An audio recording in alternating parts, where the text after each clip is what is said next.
अस्सलाम वालेकुम दोस्तों, उम्मीद है आप खैर आफियत से होंगे। आज की इस वीडियो में हम बात करेंगे चैप्टर नंबर 4 के बारे में। इसका पार्ट नंबर 2 है। पार्ट नंबर 1 भी आपने देख लिया होगा। 61 टू 75 इसमें टॉपिक हम कवर करेंगे। सबसे पहले हमारे पास इसका टॉपिक आ जाता है ब्लॉक कोडिंग का। ब्लॉक कोडिंग बेसिकली हमारे पास क्या होती है ये हम देखेंगे।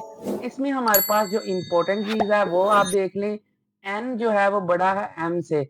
अब ये इसमें लिखा हुआ है block coding change a block of M. ठीक है, ब्लॉक कोडिंग जो है वो चेंज करती है ब्लॉक ऑफ एम को bit into block of N में। एम जो है ब्लॉक कोडिंग एम को एन में कन्वर्ट करता है, चेंज करता है। ये बेसिकली इसका मतलब है। फिर M B over N B encoding technique है ये। ठीक है, ब्लॉक कोडिंग में ये दो टेक्निक होती हैं। ठीक है, we need redundancy to ensure synchronisation. इसमें हमने बताया क्या गया है, हम वक्त साजी को यकीनी बनाने के लिए हमें फालतूपन की जरूरत है। सेकंड हमारे पास फोर्थ ऑप्शन जो हमारे पास आ जाता है इसका ब्लॉक कोडिंग का। Block coding gives us redundancy and improves line coding performance। Block coding basically हमें फालतूपन देती है और हमारे पास लाइन कोडिंग की कारकर्दगी को बेहतर बनाती है। बेसिकली ये जो है ये मेन पॉइंट है इसका। इसमें से आपको इसका एमसीक्यूज आ सकता है। ठीक है, इस लाइन में से। और हमारे पास इसका एमसीक्यूज आ जाता है कि क्या करती है, इम्प्रूव लाइन कोडिंग परफॉर्मेंस को इम्प्रूव करती है लाइन कोडिंग को। ठीक है, नेक्स्ट हमारे पास ये इसकी एक डायग्राम आ जाती है जिसमें ये हमारे पास एम बी और एन बी जो है सब्स्टिट्यूशन है और कम्बिनेशन हमारे पास ये है, इसे आपने देख लेना है। और सबसे इम्पोर्टेंट फोर्थ चैप्टर में हमारे पास जो कि टॉपिक है 61 टू 75, इसमें हमारे पास सबसे इम्पोर्टेंट जो है मैपिंग कोड्स आ जाते हैं, डाटा सीक्वेंस आ जाते हैं। 000 का जो एनकोडेड सीक्वेंस है वो क्या है, तो आपने ये सारे ही याद करने हैं। ये एमसीक्यूज में पूछे जा सकते हैं। कंट्रोल सीक्वेंस में क्यू आर एच जे के टी एस आर क्या होता है, ये भी आपने आपसे एमसीक्यूज पूछा जा सकता है। और इनकी जो एनकोडेड इसके बाद आ जाती हैं, कोड आ जाते हैं, ये भी आपने याद करने हैं। ये बहुत ही इंपॉर्टेंट। फिर हमारे पास एक एग्जांपल आ जाती है, we need to send data at a 1 MB rate. What is the minimum required bandwidth using a combination of 4B and 5B and NRZ1। तो इसमें हमने सबसे पहले क्या चीज फाइंड करनी है, ये देखें 4 और 5B एनकोडेड हमारे पास है। मिनिमम रिक्वायर्ड बैंडविड्थ आपके पास क्या होगी उन्होंने पूछा है। तो डाटा रेट जो है हमारे पास 1 Mbps है। ठीक है, और हमारे पास 4B और 5B encoding increase the bit rate by factor of 5/4। 5/4 हमारे पास एनकोडेड इंक्रीज जो है बिट रेट है। ठीक है, there for the bit rate after 4B and 5B encoded is. Bit rate अब इसमें इन्होंने फाइंड किया है, वो किस तरह फाइंड किया है कि जो हमारे पास 5/4 है ये जो आ जाता है बेसिकली, इसको मल्टीप्लाई किया है एम बी MBPS के साथ। इसको मल्टीप्लाई करके 1.25 MBPS आ गया है। फिर सेकंड जो फाइंड किया है इसमें इन्होंने NRZ1 के साथ, ये हमारे पास non return to non inverted आ जाता है। ये भी आपसे एमसीक्यूज पूछा जा सकता है। तो ये बेसिकली हमारे पास इसकी बैंडविड्थ जो हमारे पास आई थी 1.25 मेगाहर्ट्ज थी। सेकंड वाला जो हमारे पास पार्ट आ जाता है वो मैनचेस्टर एनकोडिंग का है। तो ये मैंने आपको बताया है कि सिंपल इसको 2 के साथ मल्टीप्लाई करेंगे, जो ऊपर हमारे पास बैंडविड्थ और बिट रेट का आंसर आया था उसके साथ, तो हमारे पास इसकी बैंडविड्थ आ जाएगी मैनचेस्टर एनकोडिंग की। ठीक है, नेक्स्ट हमारे पास इसकी एक एग्जांपल है, इसे आप ना भी देखें तो चलेगा। फिर हमारे पास इसका एक और इम्पोर्टेंट पॉइंट आ जाता है स्क्रैम्बलिंग। इसमें हमारे पास biphase scheme suitable for land but not for long distance. ये जो बाईफेस है स्कीम ये सूटेबल है, अच्छी तरह लैन के साथ ठीक है, मगर लॉन्ग डिस्टेंस वैन के साथ नहीं ठीक। लैन जो होता है ये लोकल एरिया नेटवर्क होता है, जो कि आपके घर में वाईफाई से आ रहा होता है नेट, और उसे हम लैन कहते हैं। और वैन हमारे पास कितने ज़्यादा लैन को मिला के वैन बनता है, और वो लॉन्ग डिस्टेंस के लिए होता है। फिर हमारे पास ब्लॉक कोडिंग प्लस NRZ 1 आ जाता है सोल्व।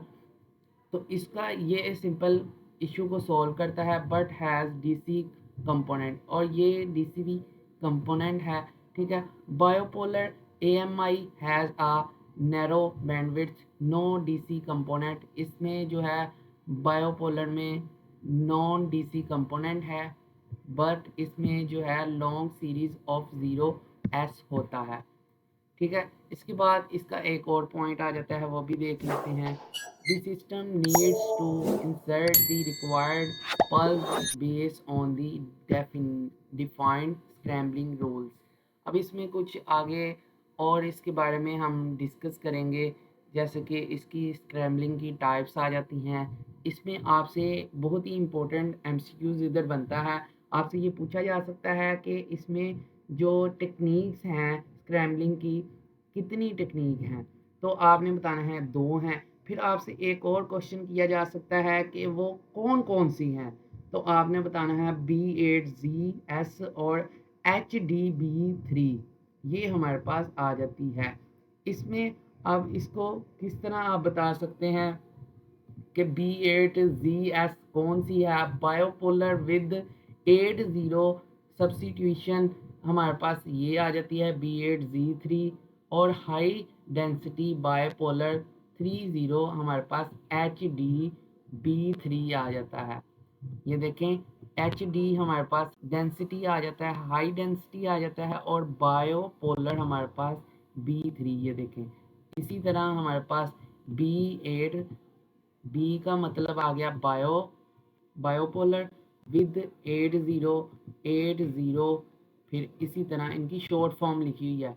इसको आपके पास ये भी पूछ सकते हैं कि B8Z3 का स्टैंड फॉर क्या होता है, और अब आपके पास HDB3 का स्टैंड फॉर क्या होता है, इसे फुल फॉर्म क्या होती है, तो ये भी आपसे पूछा जा सकता है। फिर हमारे पास शुरू हो जाता है इसकी टाइप्स के बारे में डिटेल से बताया हुआ है। अगर आपने इसकी टाइप्स की डिटेल से डेफिनेशन भी याद करनी है, ये भी इम्पोर्टेंट है, आप याद कर सकते हैं।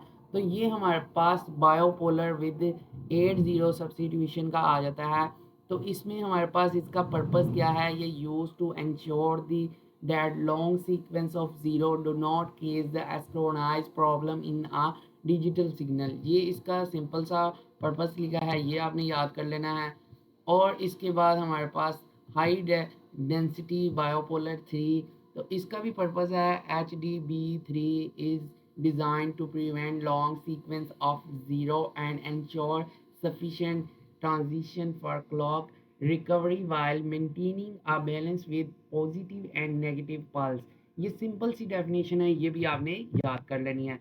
नेक्स्ट हमारे पास आ जाता है एक पॉइंट है एनालॉग टू डिजिटल कन्वर्जन। इसमें हमारे पास होती है एनालॉग टू डिजिटल कन्वर्जन और प्रोसेस ऑफ डिजिटलाइजेशन, और 2 टेक्निक्स होती हैं एनालॉग टू डिजिटल कन्वर्जन की। इसमें आ जाता है पल्स कोड मॉड्यूलेशन, और हमारे पास डेल्टा मॉड्यूलेशन। इसको हम PCM भी कहते हैं और DM भी कहते हैं। इसमें हम आपके पास ये भी पूछा जा सकता है कि PCM क्या होता है, ये इसका क्या स्टैंड फॉर है, ठीक है। और DM का भी आपसे पूछा जा सकता है क्या होता है क्या नहीं होता। नेक्स्ट हमारे पास नाइक्वेस्ट सैम्पलिंग रेट आ जाता है। इसमें हमारे पास fx इक्वल टू 2fh, ये हमारा नाइक्वेस्ट का सिंपल फॉर्मूला है। इसमें हमारे पास 3 सिंस साइन वेव हमारे पास 3 आ जाती हैं। ये भी आपसे पूछा जा सकता है कितनी होती हैं वेव्स, जिसमें हमारे पास 4f 2f और सिंपल f। अब 4f जो है वो ये 2 टाइम नाइक्वेस्ट रेट है, और ये हमारे पास सिंपल 1 टाइम 2f होता है, और सिंपल अगर f हो तो हमारे पास 1/2 दी नाइक्वेस्ट रेट। ये जो है आधा नाइक्वेस्ट रेट जो है वो हमारे पास सिंपल f होता है। इसके बाद हमारे पास जो ऊपर हमने पल्स कोड मॉड्यूलेशन पढ़ा था PCM, इसमें हमारे पास है ये मोस्ट कॉमन टेक्निक है, एम्प्लॉय PCM एनकोडर है, ठीक है। और इसमें भी हमारे पास MP PCM encoder has 3 processes. जो हमारे पास फर्स्ट है सैम्पलिंग, क्वांटिजेशन, एनकोडिंग। ये हमारे पास 3 इसके प्रोसेस आ जाते हैं, जिसमें हम सबसे पहले पढ़ेंगे quantisation encoding of a sample signal, जिसमें हम सबसे पहले सैम्पलिंग क्या होता है, series of pulse with amplitude value between mean and max signal amplitude. कम से कम और ज़्यादा से ज़्यादा सिग्नल को एम्पलीट्यूड के दरमियान एम्पलीट्यूड की इक़्तिदार के साथ सीरीज ऑफ पल्स हमारे पास सैम्पलिंग होती है। Infinity set with non integral value non suitable for encoding, जो गैर इंटीग्रल इक़्तिदार के साथ लामहदूद सेट इंटीग्रल के लिए सूटेबल नहीं है, ठीक है। फिर we quantify the sampling output into certain level based on the range of the amplitude and how much accuracy is। हम एम्पलीट्यूड की हद और कितनी दुरुस्तगी की ज़रूरत है, हमें कितनी दुरुस्तगी की ज़रूरत है, ठीक है, इसकी बुनियाद पर नमूने लेने और पैदावार को कुछ सतहों में क्वालिटाइज करते हैं, ठीक है। ये एक्यूरेसी इज़ नीडेड, ज़रूरत होती है। फिर हमारे पास आ जाता है, ये ऊपर भी बताया हुआ है, ठीक है। नेक्स्ट हमारे पास एनालॉग टू डिजिटल, ये भी हमने पढ़ लिया है। और हमारे पास डेल्टा मॉड्यूलेशन आ जाता है। पहले हमने पढ़ा क्या है, पहले हमने पढ़ा है PCM, अब हम पढ़ने लगे हैं delta modulation. PCM is a very complex technique. इसमें बताया हुआ है कि PCM हमारे पास कॉम्प्लेक्स टेक्निक है, डाटा मॉड्यूलेशन हमारे पास इज़ अ सिंपलर टेक्निक। ये मुश्किल टेक्निक है, ये हमारे पास सिंपल टेक्निक है, ये बताया हुआ है। डेल्टा हमारे पास सिंपल टेक्निक है। PCM find the value of the signal amplitude for each sample. जो हमारे पास PCM है, ये वैल्यू फाइंड करता है सिग्नल ऑफ एम्पलीट्यूड की फॉर सैंपल में से, ठीक है। DM find the change for the previous sample, और DM जो है ये प्रीवियस जो सैंपल है उसमें से चेंजेस जो हुए होते हैं या चेंज हुआ होता है उसे फाइंड करता है। नेक्स्ट हमारे पास ये इसका वही चीज़ है लिखी हुई। फिर हमारे पास ट्रांसमिशन मोड आ जाते हैं, इसमें हमारे पास ट्रांसमिशन ऑफ डाटा आ जाता है, वेरिंग डाटा स्ट्रीम, ठीक है। Do we send 1 bit at a time, अगर आप क्या हम एक वक्त में एक बिट भेजते हैं, ठीक है। और do we group bit into larger group and if so how, ये क्या हम बिट को बड़े ग्रुप में ग्रुप करते हैं, और अगर ऐसा है तो कैसे है, ये पूछा गया है, ठीक है, बताया गया है। मतलब पैरेलल और सीरियल ट्रांसमिशन हमारे पास 2 किस्म की ट्रांसमिशन होती हैं। फिर ये देखें, हमारे पास एक ग्राफ बना हुआ है जिसमें है डाटा ट्रांसमिशन, उसमें हमारे पास पैरेलल होता है और सीरियल होता है। फिर जो पैरेलल है ये multiple bit with every clock टिक, ठीक है। और ये हमारे पास सिंपल है, ओनली 1 बिट है with every clock tick.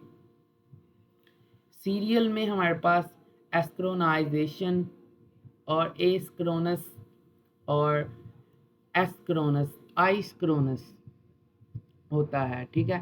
ASI, ये हमारे पास बेसिकली 3 सीरियल की होती हैं, ये भी आपने याद कर लेना है। पैरेलल ट्रांसमिशन फिर हमारे पास आ जाती है, ये आ जाती है बिट डाटा जो है, बाइनरी डाटा, बाइनरी डाटा जो आपको पता होगा 1 और 0 होता है, ठीक है। और इसमें organise in group of n bit, जो हमारे पास बाइनरी डाटा है ये 0 और 1 है और n बिट के ग्रुप में होता है, ठीक है, नंबर ऑफ n में, n के साथ भी we send n bit at a time instead of just one. हम जो हैं सिर्फ एक के बजाय हम सिर्फ एक के बजाय एक वक्त में n बिट भेजते हैं, नंबर ऑफ बिट भेजते हैं, ठीक है। बेसिकली ये n words required to send n bit at one time, एक वक्त में n बिट भेजने के लिए n जो हमारे पास आ जाती है वायर की ज़रूरत होती है, n वायर की ज़रूरत होती है। उसके बाद हमारे पास ये उसका ग्राफ आ गया, इसे आप देखें है ना। फिर हमारे पास सीरियल ट्रांसमिशन आ जाता है। In serial transmission one bit follow another, जो सीरियल ट्रांसमिशन में एक बिट दूसरे की पैरवी करती है। इसमें ये बताया गया है only one communication channel rather than n to transmit data. Data मुंतकिल करने के लिए n के बजाय सिर्फ एक जो हमारे पास कम्युनिकेशन चैनल है उसकी हमें सिर्फ ज़रूरत होती है। नेक्स्ट हमारे पास सीरियल और पैरेलल का एक सेंडर जो है ये पैरेलल है कन्वर्टर, और ये हमारे पास सीरियल और पैरेलल दोनों ही होता है रिसीवर में। और ये बेसिकली ये ग्राफ है, इसकी आपको ज़रूरत है, आपको समझ ही नहीं आएगी। ये हमारे पास फिर से वही लाइंस हैं आ जाती, एस्क्रोनस एस्क्रोनस। इसके बारे में अगर आप डिटेल से पढ़ना चाहते हैं तो आप पढ़ सकते हैं। अगर आपको ये लेक्चर अच्छा लगा है, इसके नेक्स्ट वाला अपलोड मैं करूँ तो वो भी आपने मुझे बता देना है। मैं इसके नेक्स्ट वाला 5वां चैप्टर जो है वो भी आपको करवा दूंगा, उसकी भी प्रिपरेशन, और कुछ जो इम्पोर्टेंट टॉपिक्स होंगे उनके बारे में, एमसीक्यूज़ के बारे में। और इस वीडियो में इतना ही। Thank you for watching this video and I will see you next time.